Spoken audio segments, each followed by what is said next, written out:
Hi friends, I am captain Khatri, retired from Indian navy.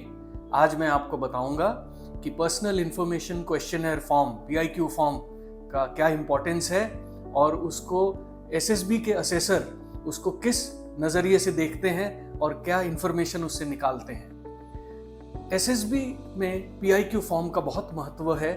Specially आप देखेंगे interviewing officer जो है वो एक तरह से रेफरेंस डॉक्यूमेंट प्रोवाइड करता है। PIQ फॉर्म इंफॉर्मेशन देता है इंटरव्यूइंग ऑफिसर को कैसे इंटरव्यू प्रोग्रेस किया जाए, और आपने ये देखना है कि उसमें जो भी आप करेक्शंस कर रहे हैं, जो भी आप उसमें एंट्री बना रहे हैं, उसमें ओवर राइटिंग नहीं होनी चाहिए, उसमें कटिंग्स नहीं होनी चाहिए। बिकॉज इससे ये पता चलता है कि आपके मन में कन्फ्यूजन है, आपका कॉन्फिडेंस लेवल कहीं पे क्वेश्चन मार्क उठता है उस पर।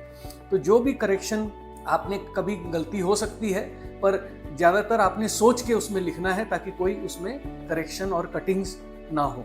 और दूसरी चीज़ आपने ये देखना है कि PIQ फॉर्म में जैसे आप अपना एड्रेस लिखते हैं, आप अपना कंप्लीट एड्रेस लिखिए उसमें आप खाली डिस्ट्रिक्ट लिख के मत छोड़िए, कंप्लीट एड्रेस उसमें लिखिए। उसके आगे इंफॉर्मेशन एक और है पॉपुलेशन के बारे में, तो आपको पॉपुलेशन लिखना है। जिस भी डिस्ट्रिक्ट से आप आए हो उसकी क्या पॉपुलेशन है वो आपको लिखना है। अगर आप वो नहीं लिखते हैं तो इससे ये पता चलता है कि आपका अवेयरनेस लेवल में कहीं पे क्वेश्चन मार्क है। और आपको ये पता करने के लिए बहुत आसान है, आप ओपन सोर्स से जाके लेटेस्ट सेंसस से आप पॉपुलेशन पता कर सकते हैं, ठीक है। और आपको ये भी ध्यान रखना है कि उसमें जैसे आप अपना हाइट मेंशन करते हैं तो आपको अपना हाइट मीटर्स में लिखना है। कई कैंडिडेट हाइट अपना फीट इंचेस में ऐसे लिखते हैं। इससे दो चीज़ें पता चलती हैं। एक तो ये कि या तो आप केयरफुल नहीं हैं, आपका कंसंट्रेशन में क्वेश्चन मार्क है, और दूसरी चीज़ ये है कि आपको हाइट आपने अपना कहीं से फीट इंचेस में या सेंटीमीटर में पढ़ा है और आप उसको कन्वर्ट नहीं कर पा रहे हैं। तो ये आपको जिस यूनिट में बोला है उसी में लिखना है आपकी हाइट। और यहाँ पे जैसे आप स्पोर्ट्स के कॉलम में जाते हैं, कई कैंडिडेट वो कॉलम ब्लैंक छोड़ देते हैं। वो बोलते हैं कि हमने स्कूल यूनिवर्सिटी पार्टिसिपेट नहीं किया इसलिए हमने ब्लैंक छोड़ दिया। पर आपको ये ध्यान देना है कि वहाँ पे रिप्रेजेंटेड स्कूल यूनिवर्सिटी के साथ अदर्स भी लिखा हुआ है। अदर्स का मतलब है आपने कहीं पे भी खेला है, आपने हाउस को रिप्रेजेंट किया है या लोकेलिटी में आपने वो खेला है, आपको उसमें मेंशन करना है, बिकॉज ये आपके बारे में इंफॉर्मेशन दे रहा है। और आप को करिकुलर एक्टिविटीज़ में अगर जाएंगे तो कई को करिकुलर एक्टिविटीज़ हैं जिसमें आप पार्टिसिपेट आपने किया भी होगा और आपको याद नहीं है, तो आपको सोचना है आपने किस में पार्टिसिपेट किया।